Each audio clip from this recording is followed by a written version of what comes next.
আসসালামু আলাইকুম দর্শক, শুভেচ্ছা নিন আপনাদের সবাইকে স্বাগত জানাচ্ছি। আমি কনক সারোয়ার। আজকের অনুষ্ঠানে দর্শক খুবই সংক্ষিপ্ত একটি অনুষ্ঠান। শিরোনাম দেখে বুঝতে পারছেন কিছু একটা পাকাচ্ছে, মানে কোথাও কিছু একটা হচ্ছে। বাংলাদেশের মানুষ বা বিশেষ করে বিএনপি সহ বাংলাদেশের সাধারণ মানুষ নির্বাচন চাচ্ছে। বিশেষ করে বিএনপি রাজনৈতিক দল হিসেবে নির্বাচনের ব্যাপারে অতি উচ্চকণ্ঠ। ডক্টর ইউনূস বলছেন ডিসেম্বরের মধ্যে সব গুছিয়ে নিতে। সাম্প্রতিক সময়ে জনাব তারেক রহমান সাহেবের সঙ্গে যে বৈঠক, সেই বৈঠকের পরে ফেব্রুয়ারিতে নির্বাচন হবে এমন একটি ঐক্যমত্য হয়েছে। কিন্তু সার্বিক যে পরিস্থিতি, সে পরিস্থিতিতে মনে হচ্ছে যেন কিছু একটা পাকাচ্ছে। বিহাইন্ড দ্য কে বলবো, বিহাইন্ড দ্য কার্টেন বা বিহাইন্ড দ্য সিন কিছু একটা হচ্ছে, যেটাতে নির্বাচনের জায়গাটা আসলে ক্রমশ অনিশ্চয়তার পথে যাচ্ছে। সাম্প্রতিক সময়ে আপনারা দেখেছেন যে মিটফোর্ডের একটি ঘটনা, যেখানে পৈশাচিক বর্বরতায় একজন মানুষ আরেকজন মানুষকে পাথর দিয়ে পাথর ছুঁড়ে ছুঁড়ে হত্যা করছে, যেটি বাংলাদেশকে পৃথিবীর কাছে অত্যন্ত কি বলবো, মানে অত্যন্ত বর্বরতার সঙ্গে উপস্থাপন করেছে পুরো পৃথিবীব্যাপী।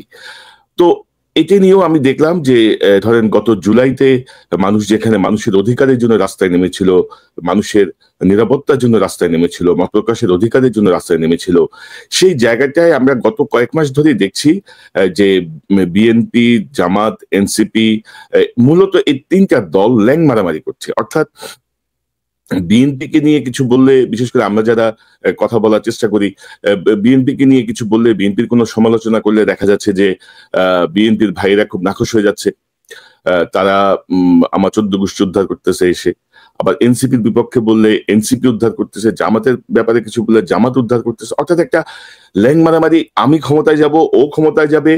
এই 1 বছরও হয় নাই জুলাই বিপ্লবের। আহতরা এখনো হসপিটালে তাদের অধিকার পাচ্ছে না, তাদের চিকিৎসা পাচ্ছে না ঠিক মতো। তাদের যে অভিযোগ, শহীদ পরিবারগুলো বিপন্ন অবস্থায় আছে, কিন্তু ক্ষমতার দ্বন্দ্ব বিশেষ করে এনসিপি এর মধ্যে জড়িয়ে গেছে।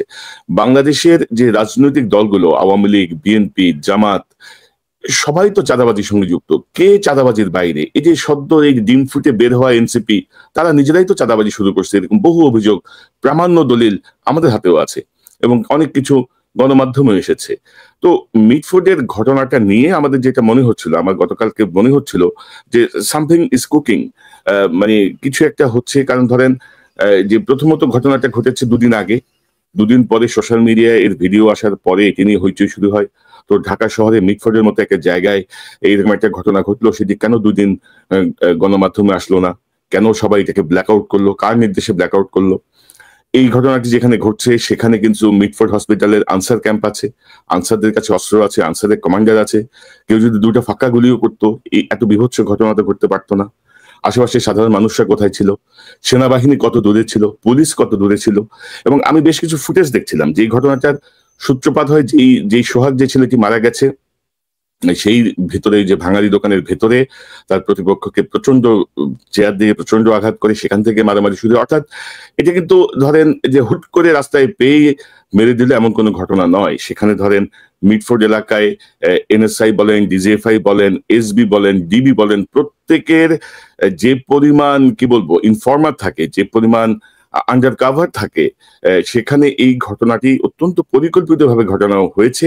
এটি হচ্ছে আমার পর্যবেক্ষণ। এবং এর পরবর্তীতে আপনি যদি দেখেন, এর পরবর্তীতে ঢাকার ইডেন বিশ্ববিদ্যালয় বলেন, বুয়েট বলেন, জগন্নাথ বলেন, বিভিন্ন জায়গা থেকে দেখলাম যে মিছিল মিটিং হচ্ছে। মিছিল মিটিং থেকে বলা হচ্ছে যে ছাত্র দলের নেতা কর্মীরা এখানে থাকতে পারবে না, হল ছেড়ে দিতে হবে, হল থেকে বের হয়ে যেতে হবে। অর্থাৎ মিটফোর্ডে একটা ঘটনা ঘটলো, সেটা ধরেন, এবং নিহতের যে মামলার যে আবেদন, সেই মামলার আবেদন হচ্ছে, এটা হচ্ছে পূর্ব শত্রুতার জের ধরে এই ঘটনাটা ঘটেছে বলে তার মেয়েরা যে মামলা করেছেন, সেটির মধ্যে আমি দেখলাম সংবাদ মাধ্যমে। তো সেটাকে ধরেন বিএনপি যে চাঁদাবাজি করছে দেশ জুড়ে, তার সঙ্গে রিলেট করে ধরেন এই যে ধরেন বিএনপি হলে থাকতে পারবে না, এই যে হাওয়াটা, এই হাওয়াটা কিন্তু আমার কাছে ঠিক সুবিধাজনক হাওয়া মনে হচ্ছে না। এক ধরনের রাজনীতিকীকরণ, এক ধরনের ধরেন যে কোনো কি বলবো রাজনৈতিক দলগুলোর চরিত্র হননের একটা বিশাল চেষ্টা। তো বিএনপি তো ধরেন ইতিমধ্যেই বিএনপির নেতাকর্মীদের দ্বারা বিএনপি বোধহয় 3,000 না 4,000 বহিষ্কার করছে দল থেকে। তো এটা তো স্পষ্ট যে বিএনপির ভেতরে চাঁদাবাজ দখলবাজরা তো আছেই, এবং বহু চাঁদাবাজ দখলবাজ বিএনপি এবং জামাত এবং এনসিপি আওয়ামী লীগকে অ্যাডপ্ট করছে তাদের দলে বিভিন্নভাবে, বিভিন্ন রকম নামে, বিভিন্ন রকম ফরম্যাটে। প্রত্যেকটি এরকম বহু তথ্য আছে। আমি হয়তো আগামী 2-1 দিনের মধ্য থেকে এগুলো সামনে নিয়ে আসার চেষ্টা করব, যে কোথায় কোথায় আওয়ামী লীগ বিএনপিতে যোগ দিয়েছে, কোথায় কোথায় এনসিপিতে যোগ দিয়েছে, কোথায় কোথায় জামাতে যোগ দিয়েছে। তো এখন ধরেন যাদের স্বভাব ছিল আওয়ামী লীগের, যাদের স্বভাব তো ছিল 15 বছর ধরে লুটপাট লুণ্ঠন, তো তারা তো এই দলে এসে ফেরত হওয়ার কোনো কারণ নাই। তারাও ইন্ধন দিচ্ছে, তারাও পরিকল্পনা দিচ্ছে, তারাও কৌশলগুলো বলছে। আর বিএনপি তো ধরেন আগে থেকেই জানে অনেক কিছু, জামাতও জানে। তো এই জায়গাগুলো ধরেন এই যে ল্যাং মারামারি, 3টা দলের ক্ষমতায় যাওয়া, সরকারে যাওয়া, এগুলো নিয়ে যে ল্যাং মারামারি, তাতে কিন্তু ভয়ঙ্কর রকম ভাবে ক্ষতিগ্রস্ত হচ্ছে এই জুলাই বিপ্লব। অলরেডি বিপ্লব ক্ষতিগ্রস্ত হয়েই গেছে। ডক্টর ইউনূস তার যে বক্তব্য আমরা পাই, বা তার প্রেস সচিবের যে বক্তব্য আমরা শুনি, যে ফেব্রুয়ারিতে নির্বাচন প্রস্তুতি চলছে, কাজ গুছিয়ে নেওয়ার নির্দেশ দিয়েছেন, আমার কাছে এগুলো ঠিক খুব বেশি ট্রাস্টেড মানে স্টেটমেন্ট মনে হয় না আর কি। আমার কাছে মনে হয় যেন যেমন ধরেন ডক্টর ইউনূস তারেক রহমান সাহেবের সঙ্গে যে বৈঠক হলো লন্ডনে, সেখান থেকে ফিরে আসার পরে আপনারা কি রাষ্ট্র পরিচালনায় কোনো গুণগত পরিবর্তন দেখেছেন? যে অপদার্থ উপদেষ্টাগুলোকে নিয়ে আমরা বারবার বলছি, তাদেরকে কোনো পরিবর্তন করা হয়েছে? ডক্টর ইউনূস দীর্ঘদিন ধরে গ্রামীণ ব্যাংক চালিয়েছেন, দীর্ঘদিন ধরে তিনি আরো অনেক প্রতিষ্ঠান চালিয়েছেন। তিনি কি এই জাতীয় অযোগ্য অপদার্থদের দিয়ে প্রতিষ্ঠান চালান? একটা এনজিও যখন একটা প্রজেক্ট প্রপোজাল দেয়, সে প্রপোজালের আলোকে তারা যথাযথ লোক নিয়োগ করে, যাকে দিয়ে এই প্রজেক্টটা সাকসেসফুলি বাস্তবায়ন সম্ভব। বাংলাদেশ রাষ্ট্র কি প্রজেক্ট প্রপোজালের আওতায় পড়ে না? আপনি যাচ্ছে তাই যাকে খুশি তাকে বসায় রাখছেন। এদের কাজটা কি? এই যে ধরেন শারমিন মুর্শিদ বলেন, রেজওয়ানা বলেন, আদিলুর রহমান শুভ্র বলেন, এই যে এক গাদা লোক বসে আছে, এদের এদের দৃশ্যমান কোনো কাজ আছে? কোন এক চিটাগাং বেস যাদেরকে বসায় রাখছেন, স্বাস্থ্য সেক্টর, শিক্ষা সেক্টর, সব এলোমেলো, সব ম্যাচ হয়ে গেছে। আপনি 11 মাসে ভাই কি ছিলেন আপনারা? কিছুই ছিলেন নাই। তো বাংলাদেশ রাষ্ট্র, ডক্টর ইউনূস মোটিভেশনাল স্পিচ দিচ্ছেন, নানা রকমের মোটিভেশনের কথা বলছেন, নানা রকমের স্বপ্নের কথা বলছেন। বাস্তবে জুলাইয়ের যে স্বপ্ন, সেই স্বপ্নই আসলে বিপর্যস্ত।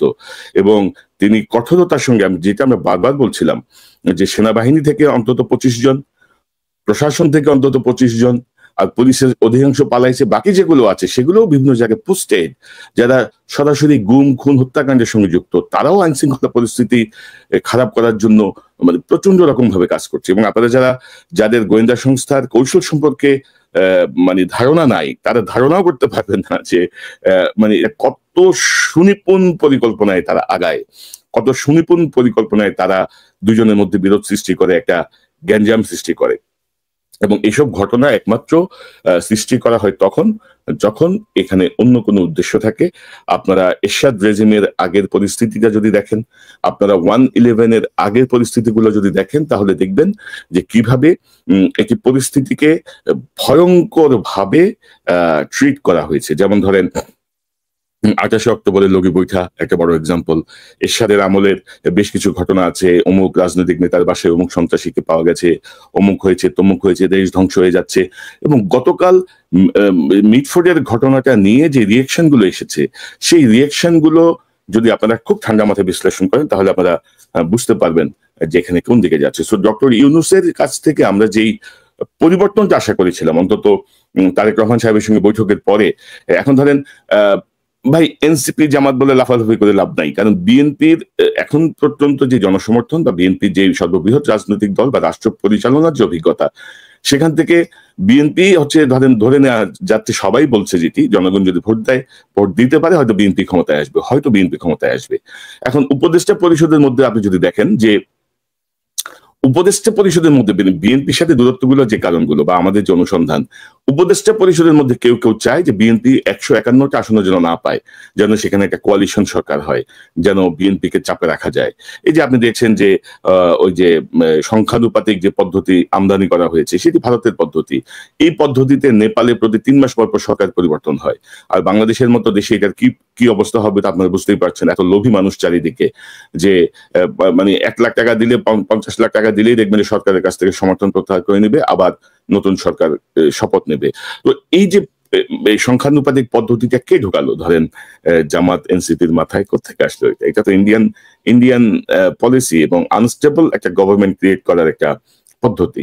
তো জামাত আর চরমোনাইয়ের মধ্যে মানে অতীতে দেখা গেছে এরশাদ আমলে হাফিজি হুজুরের সময় হাফিজি হুজুর সাহেব একবার উদ্যোগ নিয়েছিলেন যে সকল ইসলামিক দলকে একটা মোর্চায় নিয়ে আসার জন্য।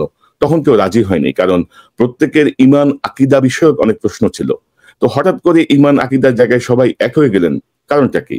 কোনো বিশেষ কোনো চাপ, মানে প্রেশার, নাকি বিশেষ কোনো ট্যাবলেট খাওয়ানো হয়েছে? যে চরমোনাই জামাত এক হয়ে যাওয়াটা হচ্ছে একটা ধরেন অষ্টম আশ্চর্যের মতো একটা ঘটনা আর কি। তো ধরেন সবকিছু মিলিয়ে পরিস্থিতি অত সুবিধার না। তারপর ধরেন এই যে আমাদের যে সংস্কার কমিশনের নামে যে কিছু ফাজলামত চলছে আপনারা দেখছেন।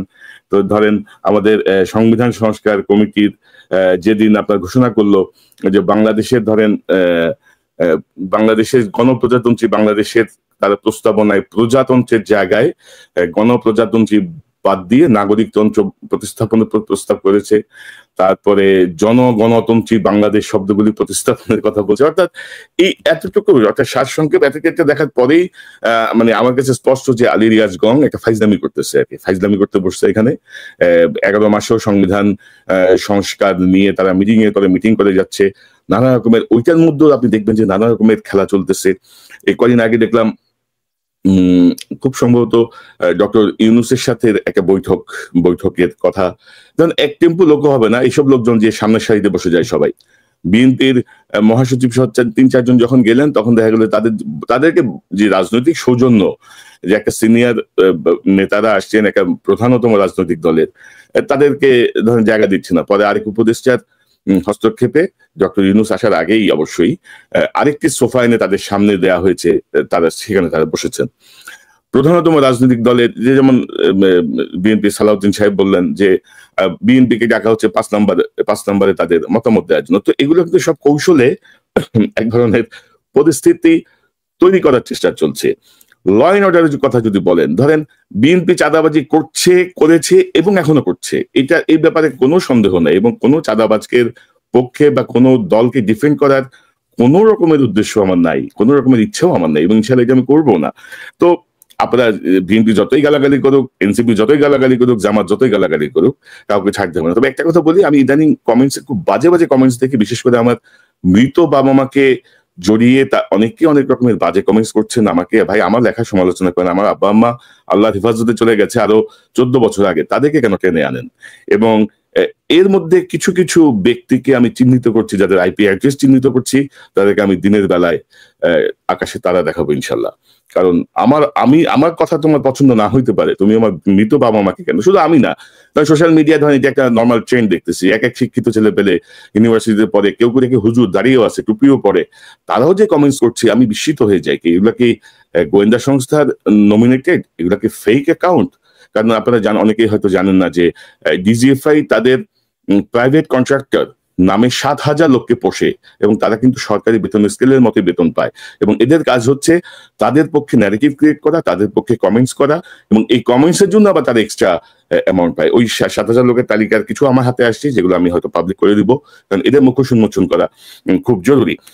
তো যেটি বলছিলাম যে বিএনপিকে ডিফেন্ড করার কোনো কারণই নাই, কোনো সুযোগই নাই, কিন্তু বিএনপি যে গত 11 মাসে যে 3-4 হাজার বা 5 হাজার মানুষকে যে বহিষ্কার করলো দল থেকে, সরকার তাদের বিরুদ্ধে কি পদক্ষেপ নিয়েছে এই কথাই দেখলাম। আবার অনেকে দেখলাম বলছেন যে 2-1টা জায়গায় ঘটনা ঘটেছে যে থানা ঘেরাও করে তারা আসামিকে নিয়ে এসেছে। তো থানা ঘেরাও করে আসামিকে কেমন নিয়ে আসতে পারে? সেনাবাহিনী তলব করেন, প্রয়োজন আপনি লাঠিচার্জ করেন, গুলি করেন প্রয়োজনে পায়ের মধ্যে, যে এত বড় অডাসিটি কিভাবে দেখায়? আপনি ইচ্ছাকৃতভাবে এই ল অ্যান্ড অর্ডারের যেন ফল হয় সেটি আপনারা চেষ্টা করছেন। 2-1টা এক্সাম্পল আপনারা রাখছেন যে থানায় আসামি ধরে নিয়ে গেলে বিএনপি যে হট্টগোল করে তাদেরকে ছুটিয়ে নিয়ে আসে। 2-1টা ঘটনা ঘটেছে, অস্বীকার করার কোনো উপায় নেই, সংবাদ মাধ্যমে এসেছে, কিন্তু আপনি তো সেটাও তো ঠেকাবেন, আপনি সেটাও কেন প্রশ্রয় দিচ্ছেন? এখন আপনি এই পদক্ষেপগুলো নেয়ার পরে যদি বিএনপির সিনিয়র নেতৃত্ব বা বিএনপির নেতারা যদি বলে যে না এটি ঠিক হচ্ছে না, আমার নেতাকে ছেড়ে দিতে হবে, সে চাঁদাবাজি করে নাই, তখন দেখেন আমরা কিভাবে জনগণের পক্ষে দাঁড়াই। কিন্তু আপনারাই তো সিচুয়েশন ক্রিয়েট করছেন না। আমরা 5ই আগস্টের পর থেকে আমরা বারবার বলেছি, ভাই শর্ট টার্ম পুলিশ নিয়োগ দেন। আওয়ামী লীগ আমলে গত 15 বছরে যাদের ওই যে এনএসআই ইনভেস্টিগেশনের পরে দেখা গেছে যে তার বাবা বিএনপি করে, বা শ্বশুর জামাত করে, বা চাচাতো ভাইয়ের শ্বশুর জামাত করে, বা বিএনপি করে, এরকম যাদেরকে বাদ দেওয়া হয়েছে তাদেরকে ভাই 1-2 এই তালিকাটা বের করা সম্ভব। যারা প্রাথমিকভাবে নির্বাচিত মানে শারীরিক পরীক্ষায় বা সকল পরীক্ষায়, তাদেরকে ডাকেন, দেখেন তাদের বয়স কাভার করে কিনা, তাদের সে ফিটনেস মিনিমাম ফিটনেস আছে কিনা, তাদেরকে নিয়োগ দেন। 6 মাসের ট্রেনিং দিয়ে রাস্তায় নিয়ে আসেন। আপনারা কিন্তু করেন নাই। জাহাঙ্গীর স্ত্রী করা ছাড়া হাফসাদ একটা পরিবারে ঘুরে বেড়ায়, হে মহান ব্যক্তি হয়ে গেছে। খলিফা হারুনুর রশিদ রাতের বেলায় যে ওই যে বিভিন্ন থানায় সিকিউরিটির সঙ্গে হাত মেলায়, মানে সাথে ধরেন এক পাল ক্যামেরা তো আছেই, তিনি একজন মহান ব্যক্তি হয়ে গেছেন, কাজের গোড়ায় লবডঙ্গা, কিছুই হচ্ছে না। তো এই যে জায়গাগুলো ভাই আপনি কিভাবে অ্যাডজাস্ট করবেন? আমাদেরকে গালাগালি করতে পারেন, করেন, কোনো সমস্যা নেই, আমরা আমাদের কাজটা করে যাব। যেমন অনেকে আমাকে বলেন যে ভাই আপনি এত দেরিতে প্রোগ্রাম করেন কেন? ভাই আমার অনেক কাজ থাকে, আমার জীবন জীবিকা এই ইউটিউবের তো চলে না। ইউটিউব থেকে আমাদের যে ইনকাম হয় সেটা দিয়ে আমাদের যে পেইড সফটওয়্যারের বিলও তো আসে না। তো কিছু করার নাই ভাই, আমরা আমাদের কথা বলে যাব। আপনারা যদি শোনেন ভালো, আপনারা যদি গালাগালি করেন সেই দায় আপনাদের। আমার অপরাধ, আমার পাপ কাটা যাবে আপনাদের গালাগালিতে। শুধুমাত্র অনুরোধ যে আমার বাপ মায়েদের গালাগালি করেন না ভাই, ওনাদের কোনো দোষ নাই। এবং আপনাদের সবাইকে বলবো যে এইসব ল্যাং মারামারি বন্ধ করেন। অর্থাৎ এক চোখে দেখেন না, আপনি যে দল করেন সেই দলের থেকে দেশ অনেক গুরুত্বপূর্ণ। আপনি যে রাজনৈতিক আদর্শে বিশ্বাস করেন সেই আদর্শ থেকে এই দেশ অনেক গুরুত্বপূর্ণ। আমরা চাই না যে প্রতি 5 বছর বা 10 বছর পর পর জনগণ তাদের অধিকারের জন্য রাস্তায় নামবে, আবার সেই ব্রুটালিটির শিকার হবে, আবার গোলাগুলি হবে, আবার আমরা গণতন্ত্র চাই বলবো।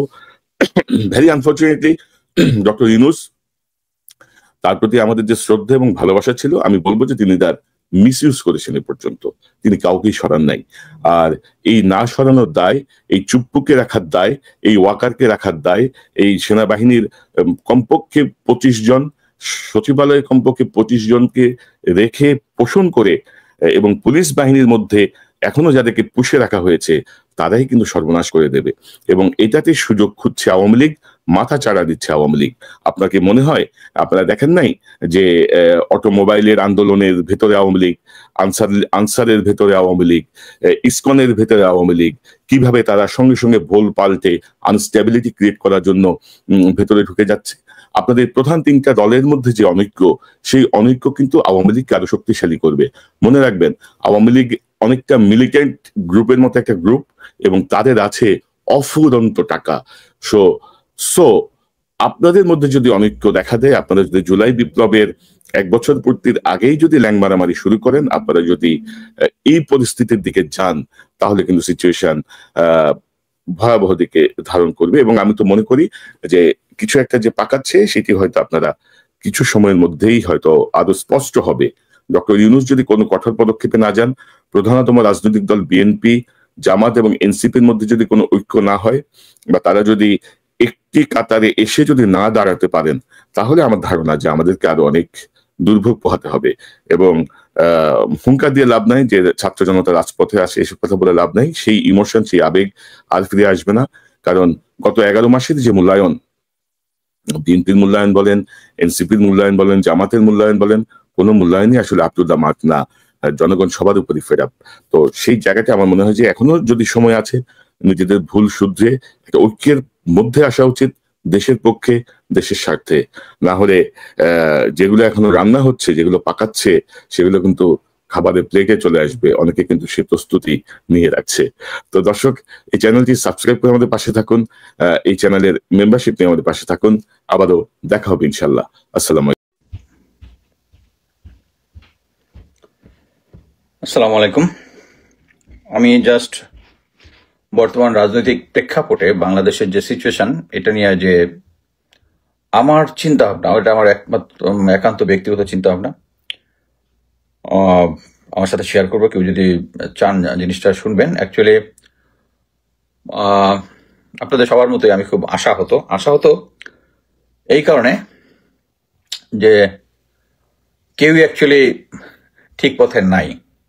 এটা খুব বড় কথা হয়ে গেল, বাট কিছু কিছু জিনিস আছে সাদা চোখেই দেখা যায়। আমি প্রথমে যেটা বলবো যে শেখ হাসিনা যখন আহ, তাদের ফ্যাসিজম চালাচ্ছিল তখন আমি ব্যক্তিগতভাবে অনেকের অনেক ইয়া থাকে, আমার কোথাও কোনো শাখা নাই, ইটস অনলি মি। আমি মাঝে মাঝে আমার সোর্স যারা আছে তাদের সাথে কথা বলে আমি চেষ্টা করেছি, স্পেশালি শেষের দিকে সেনাবাহিনী কিভাবে মুভমেন্ট করে এটা বলার জন্য, এবং আমি চেয়েছি শেখ হাসিনার পতন হোক, সেটাই চেয়েছি। আমি ব্যক্তিগতভাবে চেয়েছিলাম যে এই যে আন্দোলনটা ছিল, যে বিএনপি যেন এই আন্দোলনটায় নেতৃত্ব দেয় শেখ হাসিনার পিছনে। আমি তখন দেখছিলাম, সরি আমি একটু ব্যাকগ্রাউন্ড পিছন থেকে শুরু করবো, মানে যেহেতু আমার একটু সময় আছে। আহ, তখন আমি একটা জিনিস খেয়াল করতেছিলাম, যে যখনই বিএনপি কোনো আন্দোলনের ডাক দেয় বা ফিউচারে কিছু একটা হবে, এবং প্রত্যেকটা দেখা যায় যে আমাদের গোয়েন্দা সংস্থাগুলো ডিজিএফআই এনেছে আগের থেকে জেনে যায়, এবং সেই অনুযায়ী তারা কাউন্টার ব্যবস্থা গ্রহণ করে এবং আন্দোলনটা সফল হয় না। এটা হওয়ার পরে আমি বেশ কিছু সিনিয়র অফিসারদের, সিনিয়র মিলিটারি এবং সিভিলিয়ান যারা আগে বিএনপি করতো তাদের সাথে কথা বলে যেটা জানলাম যে তারা ইচ্ছা করলেই তারেক জিয়ার সাথে দেখা করতে পারে না। লন্ডনে অনেক সিনিয়র অফিসিয়াল যারা বিএনপির সাথে জড়িত ছিল, মিনিস্টার লেভেলে ছিল, অনেক হাই অফিসিয়াল ছিল, তারা গিয়ে দেখা করতে পারে না, এবং তার কিছু লোকজনকে পার হয়ে যেতে হয় এবং তারা ওই পর্যন্ত যেতেই দেয় না। তখন এর সাথে আমি একটা জিনিস মিলাইলাম যে এখন পর্যন্ত লন্ডনে মানে ডিজিএফ এর একটা কাভার্ড পোস্টিং আছে, brigadier general DA, defence attaché. যতজন পরপর 5 জন ওখানে ছিল, 5 জনই ওখানে ফেরত এসে মেজর জেনারেল হয়েছে। এটা কিন্তু একটা মানে মানে চোখে পড়ার মতো। এর মানে একটাই, আমি বিভিন্ন জায়গা থেকে কথা বলে যেটা জেনেছিলাম যে তারা এমন একটা কমিউনিকেশন সিস্টেম ব্যবহার করেছে যেটাতে ইচ্ছা করলে তারেক জিয়ার সাথে 1-to-1 কমিউনিকেশন বা তারেক জিয়া যে ডিসিশনটা নিচ্ছে সেই জিনিসটা তারা জেনে যাচ্ছে আগের থেকে। সো আমি একজন সিনিয়র বিএনপি সদস্যকে জিনিসটা আমি শেয়ার করেছিলাম যে দেখেন, আপনাদের এখানে বোধহয় কোনো একটা সমস্যা হচ্ছে। এখানে প্রতিবারই যখন যাচ্ছে আমার মনে হয় যে সেফ সাইডে থাকার জন্য তারেক জিয়ার আশেপাশে যারা আছে তাদের একটা সিকিউরিটি ভেরিফিকেশন করা উচিত। সিকিউরিটি ভেরিফিকেশন মানে হচ্ছে তাদেরকে একটা ফর্ম দেওয়া হবে, তারা কোথায় কোথায় কাদের সাথে যোগাযোগ আছে, তাদের ফ্যামিলি হিস্ট্রি এমন মানে এর সাথে কোনো কানেকশন পাওয়া যায় কিনা। নর্মালি যেটা হয় এই রুটিন কোশ্চেনিং এবং আদার থিংস এর মধ্যেও অ্যাকচুয়ালি কোনো একটা আনওয়ান্টেড কোনো কিছু থেকে বেরিয়ে আসে, এটা এক্সপিরিয়েন্স থেকে বলতেছে যে বেরিয়ে আসে। সো একটা ইটস নট দ্যাট আমি বলছি যে আমি ওয়েটিং করতেছি, but some professional intelligence organisation বা যার বিএনপির ভিতরে অনেক এক্সপিরিয়েন্স লোকজন আছে তাদের দিয়ে সিকিউরিটি ভেরিফিকেশন করে। এই করলে যেটা হবে সেটা হচ্ছে যদি এর মধ্যে কোনো মোল থাকে, কেউ ইনফরমেশন পাস করতেছে, তাহলে এটা ধরা পড়বে।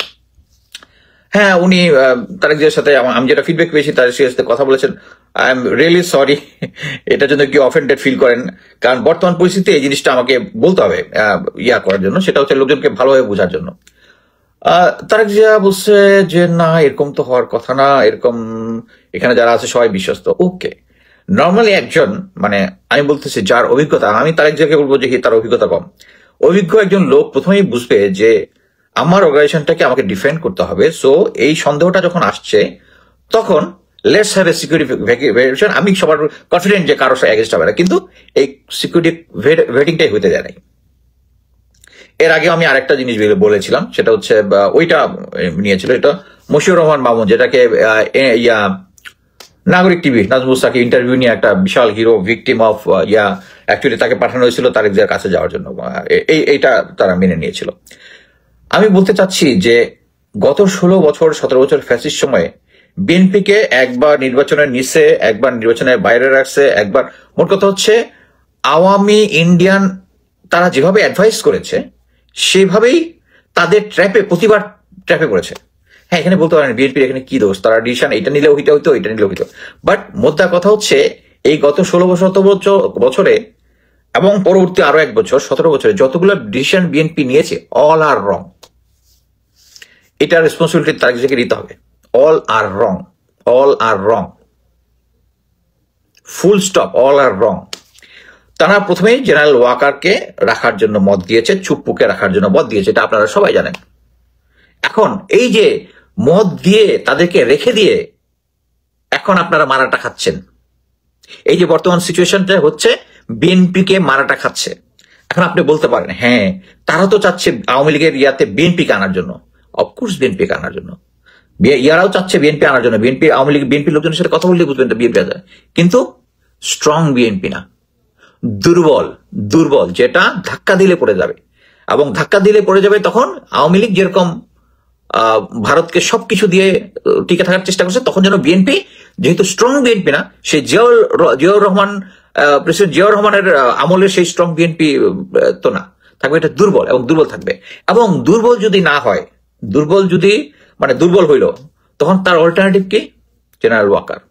আমি আপনাকে আমার কথা যতই বলেন যে আমি প্রতিবার ওয়াকারের কথা কেন বলি, একটা জিনিস আপনি শুধু বুঝেন। কয়েকদিন আগে আপনারা ইন্টেলিজেন্স রিপোর্ট পাইছেন না যে একটা মব চলে যাবে, গিয়া চুপ্পুকে ঘেরাও করবে, ব্লা ব্লা ব্লা, যে কোনো কিছুর একটা ইন্টেলিজেন্স। আপনি শুধু একটা জিনিস চিন্তা করেন যে যখন আন্দোলনগুলো, যে কথাটা আমি বললাম যে তারেক জিয়া লন্ডনে একটা প্ল্যান করতেছে, সাথে সাথে ওখানে বাংলাদেশের ডিজিএফআই এনএসআই জেনে যাচ্ছে।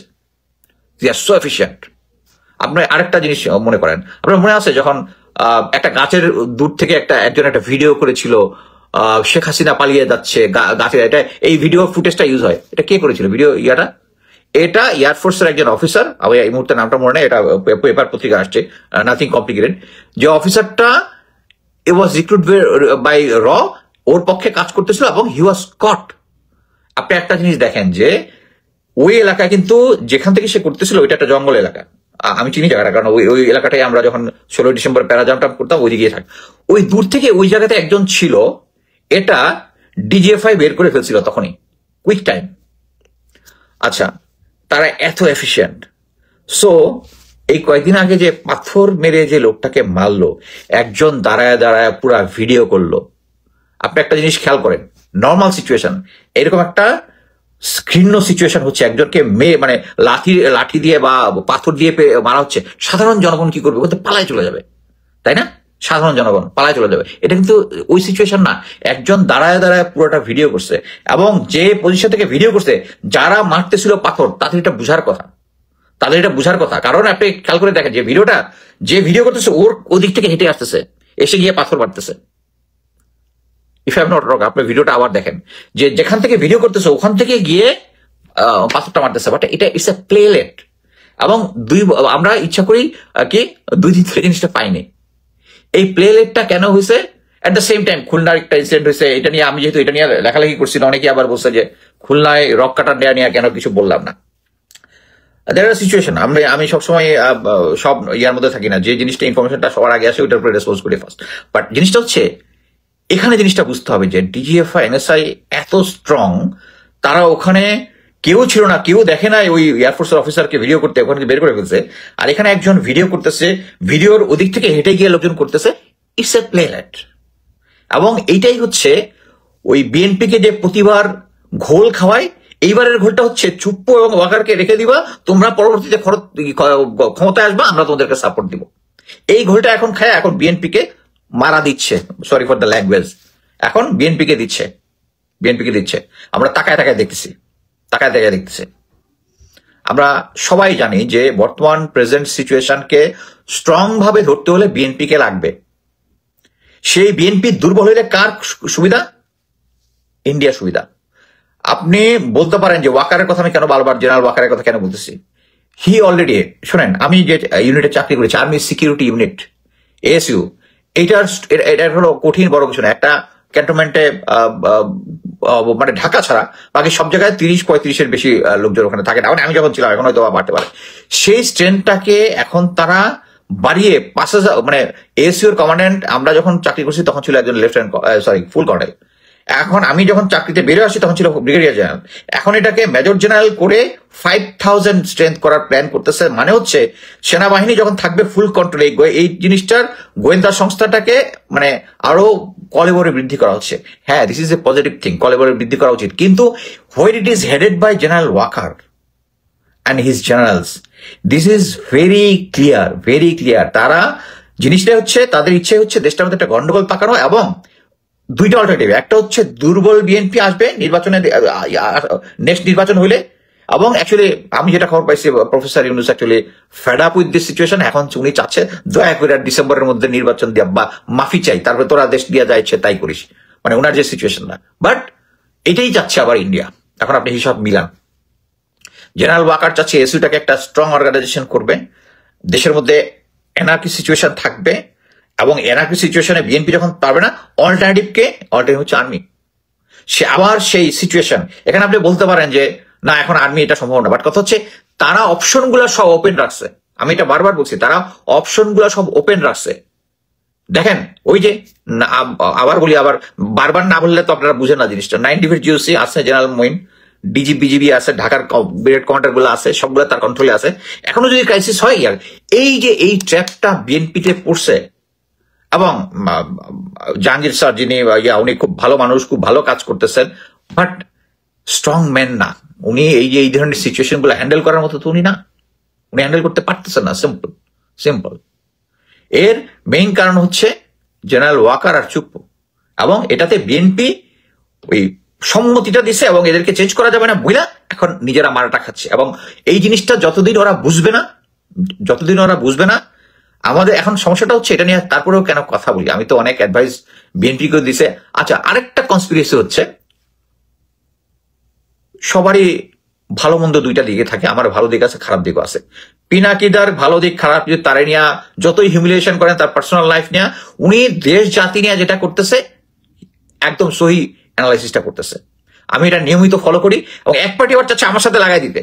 আমার এখানে এসে কমেন্ট করে, আমি 3 মিনিটের মুড়ি দিয়ে এসে আমাকে হিউমিলেট করার চেষ্টা করে। আমার কথা হচ্ছে এই আমার বয়স এখন 57 বয়সে আমি জানি কোনটা ভালো, কোনটা খারাপ, কোনটা ভালো থেকে কোনটা খারাপ। আপনি একটা সহজ হিসাব দেখেন। আমি কয়েকদিন আগে কি বলে মেজর জেনারেল হামিদ, যে পলাতক, দেশদ্রোহিতার জন্য পলাতক, তার পক্ষে দাঁড়ানোর জন্য লোকজন আসছে। আপনি একটা সাধারণ স্বাভাবিকভাবে চিন্তা করেন, আপনি একজন স্বাভাবিক মানুষ, আপনি মনে করেন যে জেনারেল হামিদের ফ্রেন্ড, সে ওকে, আমি যদি ধরে নেই যে হ্যাঁ 40 কোটি টাকাটা তার না, সে এখন পলাতক। আমি কি ওইরকম একজন লোক যে কোনো দেশের যে কোনো সমস্যাতে 16 বছর তো মুখের মধ্যে টেপ মেরে বসেছিলেন। এখন হামিদ একজন পলাতক, দেশ থেকে চলে গেছে, এবং তার ফ্যামিলি এর আগেই বেরিয়ে আসছে, তার ফ্যামিলি এবং তার বিজনেস মিডল ইস্টে, এবং তার ফ্যামিলি কানাডাতে আছে, তার যে অবৈধ টাকা আছে, তারপরে আপনি কেন তার পক্ষে দাঁড়াচ্ছেন? এটা তো স্বাভাবিক সিচুয়েশন না। সামবডি, তার মানে হচ্ছে সামবডি তাদেরকে ইনফ্লুয়েন্স করছে জিনিসটা বাড়ানোর জন্য। আমি একটা জিনিস ক্লিয়ারলি বলি, আমাদেরকে বিএনপিকে পার্সু করতে হবে। এই জন্যই আমি মনে করি না জামাতে ইসলামী, হ্যাঁ আমি জামাতে ইসলামী 2জন মিনিস্টার ছিল, তারা কোনো ছিল না, কি বলে, তারা কোনো দুর্নীতির সাথে জড়িত ছিল, এটা আমি বিশ্বাস করি। তারা গ্রামীণ ব্যাংক খুব ভালোভাবে চালাইছে, বাট তারা সবাই শরিয়া বা ইসলামিক মোতাবেক চালাবে, দেশকে ঠিক মতো চালাবে, তাদের মধ্যে কোনো এক্সট্রিমিস্ট নাই, এটা আমি বিশ্বাস করি না। কারণ তাদের সিচুয়েশন, এই যে খুলনাতে যে রক্কাটা যে জিনিসটা হয়েছে, এই জিনিসটা তো কেউ একজন অ্যাপ্রুভ করছে, মানে জামাতের লোকই তো। আমি যেটা শুনেছি সেটা জামাতের লোক, এটা বিষয়ে বিস্তারিত অ্যানালাইসিস করি না, এই জন্য এই জিনিসটা নিয়ে বিস্তারিত বলবো না। এনসিপি, মানে এরা যদি মানে কন্টিনিউয়াস ভালো কাজ করতে পারতো, আমি এদের সাথে থাকতাম। এনসিপি হচ্ছে এন্টি ইন্ডিয়ান, এইটাই হচ্ছে আমার সবচেয়ে পজিটিভ জিনিস। ওরা হচ্ছে এন্টি ইন্ডিয়ান, ফুললি সাপোর্ট দেন। ইন্ডিয়ান হেজিমনি আমাদেরকে করতে হবে, এবং এইটাই হচ্ছে আমাদের বিএনপির প্রতি আমাদের রাগ বিরাগ, যেটাই বল। একটা জিনিস আমি মনে করি যে পৃথিবীতে অনেক রাষ্ট্রনায়ক ছিল, রাজা ছিল, ছিল, যার যথেষ্ট জ্ঞান বুদ্ধি রাষ্ট্র পরিচালনা ছিল না, কিন্তু সে শুধু এইটুকু জানতো যে আমার উইকনেস কি জিনিস, আমার দুর্বলতা কোথায়, এই জিনিস আমি কম জানি, so I get the right person to advice. BNP এই মুহূর্তে এই জিনিসটা করতেছে না। একটা জিনিস আপনারা মনে রাখেন, আপনি মনে করেন বিএনপি করতেছেন, সো আপনি কি বিএনপিতে আসছেন হচ্ছে রাজনীতি করতে, কি ক্ষমতায় গিয়া টেন্ডার বাণিজ্য করতে? তা করতেছেন না। আপনি করতেছেন কি দেশপ্রেম থেকে আপনি করতেছেন। শুধু দেশপ্রেম থেকে যদি হয়, please do what you are suppose to. আপনার নেতাকে জিজ্ঞেস করেন যে আপনি লন্ডন থেকে যেভাবে বলতেছেন আপনি দেশের মধ্যে কন্ট্রোল করতে পারতেছেন, আপনি ফেরত আসেন। ওনার যদি লাইফ থ্রেট থাকে, you die in this country and live forever as a hero. Tarek জিয়ার যদি ডেথ থ্রেট থাকে, he should come back and face it. এখন আবার এক পার্টি এসে বলবে কই আপনি আমেরিকা থেকে আরে ভাই আমি যদি তারেক জিয়ার জায়গায় হইতাম তাইলে আসতাম, আমার আসলে কে লোকজন আমার পুষবে, আমার তো কেউ পুষবেও না। এখানে হচ্ছে তারেক জিয়া যদি এখন দেশে এসে যদি মৃত্যুবরণ করে, দ্যাটস এ গ্লোরিয়াস ডেথ। এই জিনিসটা আমি মানে আওয়ামী লীগের রেইনের সময় বলছিলাম যে হি শুড কাম ব্যাক। আসলে তার এয়ারপোর্ট থেকে তার উপরে যে লোকজন যে প্রেজেন্সটা দেখাবে, দ্যাট ইজ হিজ উইনিং। তারপরে যদি জেলে বা কোথাও যদি মারা যায়, he lives forever as a hero, ওইটা রেখা BNP will rule the world. মানে এখানে হচ্ছে মৃত্যুকে ভয় পায় আমি লন্ডনে বসে থাকবো, এটা হতে পারে না। It's wrong. আপনি বলতে পারছেন আপনি আর্মিতে বসে করছে, জি আমি আর্মিতে, আমি সেনা, আমার যে অধিনায়ক ছিল আমাদের একটা বলেছি যে ইউ আর গোয়িং রং, এবং লিখিতভাবে অফিসিয়ালি তাকে তার ভুলের ইয়াগুলো আমি এটাকে বলে রিগ্রেট অফ গ্রিভেন্সেস, ডকুমেন্টারি আছে, বলতে পারি। বড় কথা হচ্ছে সেনাবাহিনীতে থেকে সম্ভব অধিনায়ক আমার বস যদি কোনো রং কাজ করে, একটা জিনিস আপনি সিম্পলি দেখেন এখন আর্মির যে সিচুয়েশনটা আছে, যে জিনিসটা বলতে আমি ভুলে গেছিলাম। আপনার মনে আছে যে জেনারেল জিয়া যখন এয়ারপোর্টে চলে যায়, হাফ এন আওয়ার আগে আমাকে একজন খবর দেয়, আমি এখানে ক্লিয়ারলি বলতেছি, serving military officer who is very loyal to general Walker, but সে এটা সহ্য করতে পারে নাই যে জেনারেল ওয়াকার এবং হামিদ স্যার মিলা তাকে এয়ারপোর্টে পাঠাই দিতে। হি কন্ট্যাক্টেড মি, আমি এটা নিয়ে লাইভ করছি, পরবর্তীতে সবাই এটা নিয়ে ইয়া করছে, এবং জিয়া আলটিমেটলি যেতে পারে নাই। একটা জিনিস দেখেন, সেই অফিসারই আবার আরেক জায়গায় গিয়া বলছে যে আমি যখন জেনারেল ওয়াকার এগেনস্টে কিছু আনপার্লামেন্টারি ওয়ার্ড তো আমি ইউজ করছি, ওখানে এগেনস্টে সে ওখানে দাঁড়াইছে। সো মিলিটারি কমান্ডটা হচ্ছে ওরকম একটা সিচুয়েশনের কমান্ড, যে আমাকে যদি সরাসরি কোনো কমান্ড করে, নেগেটিভ কমান্ড করে, I can stand against it. But general Aziz, general Waker, এরা ভালো মতোই জানে এরা ডাইরেক্ট গিয়া দেওয়া যাবে না। সো একে পাঠিয়ে দিতে হবে ইবিআরসি তে রেশন ম্যানেজমেন্টের জন্য, না আমাকে অ্যাকচুয়ালি পাঠিয়ে দিছিল ওই ইবিআরসি তে রেশন ম্যানেজমেন্টের জন্য আর কি, ওই দিয়া। সো অপারেশনে রাখবে না। সো যখন আমরা মিলিটারিকে যতই গালি দিই, একজন জেনারেল নাই জেনারেল ওয়াকারকে জয় বাংলা করে দেওয়ার মতো, অ্যাকচুয়ালি যারা অপারেশনে আছে, যারা এই ধরনের অফিসার আছে, তাদেরকে সবাই ডাল চালের হিসাব করতে পাঠাই দিছে। এবং এটার দোষ আমি তো মানে আর্মিকে দিব না, আমি বিএনপি কে দিব ওই সময় এবং পার্ট অফ দ্য এনসিপি কেও নিতে হবে, কারণ এনসিপির জেনারেল হামিদার তাকে এই পাওয়ার সবচেয়ে বেস্ট হতো যদি এনসিপির লোকজন এই ইনস্ট্যান্টলি একটা ওই ক্ষমতার পার্ট যদি না হতো।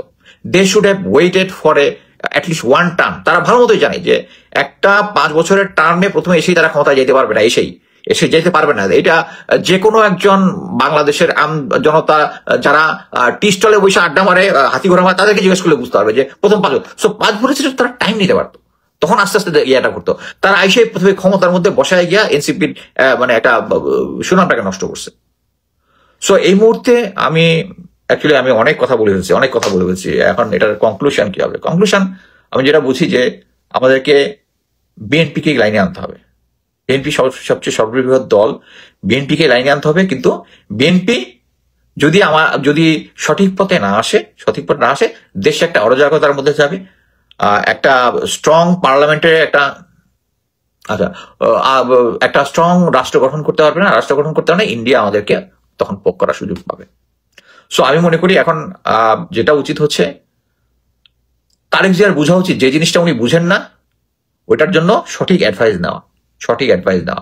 এবং আপনারা যে জিনিসটা সবচেয়ে বড় ভুল করতেছেন সেটা হচ্ছে শেখ হাসিনা যে ভুলটা করেছিল, সোশ্যাল মিডিয়াকে পাত্তা দেয় নাই। যে সোশ্যাল মিডিয়া মেইন মিডিয়াকে কন্ট্রোল করলেই হবে, মেইন মিডিয়াকে কন্ট্রোল করলেও হবে না।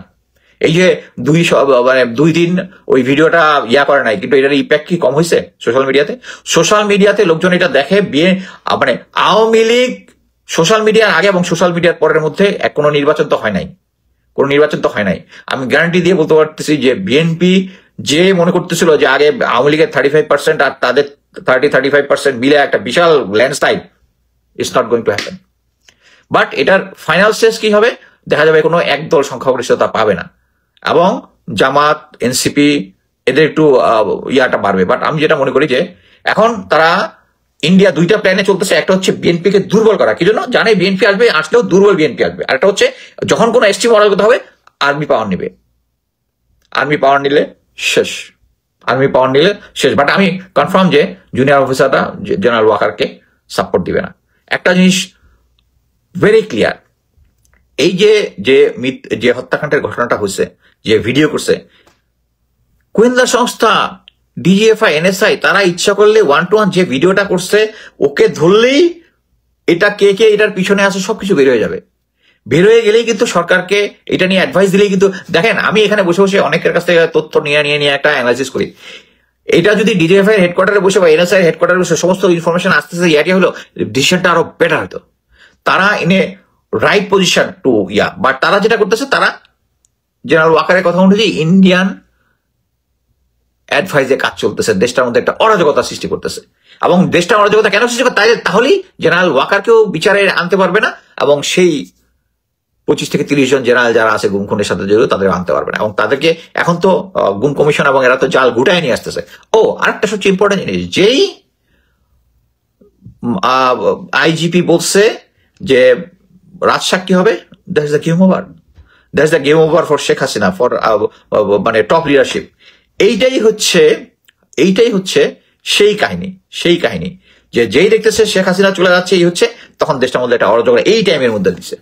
আচ্ছা, একজন লিটন মজুমদার করছে হাউ কাম বিএনপি, মানে আমি বিএনপি কে ভোট দিতাম এখন পর্যন্ত, মানে এর আগ পর্যন্ত, ফিউচারে আমি দেখে চিন্তা করবো বিএনপি কে দিব কিনা বা বিএনপির পক্ষে করবো, বাট বিএনপি সবচেয়ে বড় দল। আমি চাই তারা জনগণের পালসটা বুঝে সেই অনুযায়ী সিদ্ধান্ত নেক। তারা যদি এখন আপনারা প্রফেসর ইউনূস সরকারকে যতই ব্যর্থ বলেন, হ্যাঁ তারা ব্যর্থ, আমি ক্লিয়ার ভাবে বলতে চাই তারা ব্যর্থ। এই ব্যর্থতার কারণটা যে তারা যে এনজিও থেকে নিয়েছে বা আমলা থেকে নিয়েছে, এর থেকে ইম্পর্টেন্ট হচ্ছে জেনারেল ওয়াকার এবং তার গংরা থাকায় এই সিচুয়েশনটা করতেছে, যা তাদেরকে সফল হতে দিচ্ছে না। এটা হচ্ছে মেইন। সো আমি বলবো বিএনপির ইমিডিয়েটলি উচিত সরকারের সাথে কথা বলা, মপটপের উপরে করে না, জাস্ট জেনারেল ওয়াকার আর ছুটপুকে সরাইলেই মানে বিএনপি যে বাংলাদেশ করতে চায় ওইটা হবে। আদারওয়াইজ ইন্ডিয়া যে বাংলাদেশ বিএনপির জন্য করতে চায় ওইটা হবে।